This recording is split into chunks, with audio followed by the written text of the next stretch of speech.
Profil Bupati Banjarnegara Budi Sarwono sempat viral karena salah sebut nama Luhut.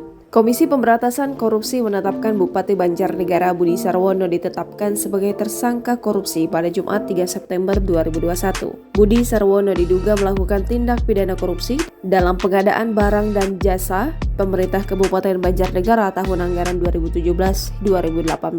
Bersama Budi Sarwono, KPK juga menetapkan pihak swasta sekaligus orang kepercayaan Bupati, Kedi Afandi, sebagai tersangka. Sosok ini diketahui juga merupakan tim sukses Bupati dalam pemilihan kepala daerah tahun 2017.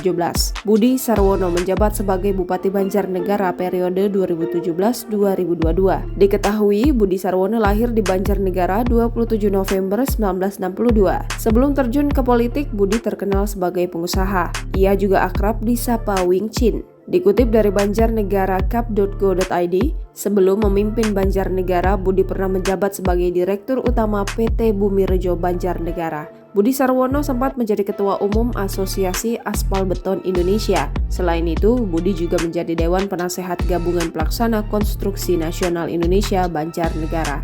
Budi juga sempat menjadi Ketua DPP Persaudaraan Islam Tionghoa Indonesia. Istri Budi Sarwono bernama Marwi dan memiliki dua anak yang juga terjun ke dunia politik, yakni Lasmi Indaryani dan Dr. Amalia Desiana. Jangan lupa subscribe, share, komen, dan like ya!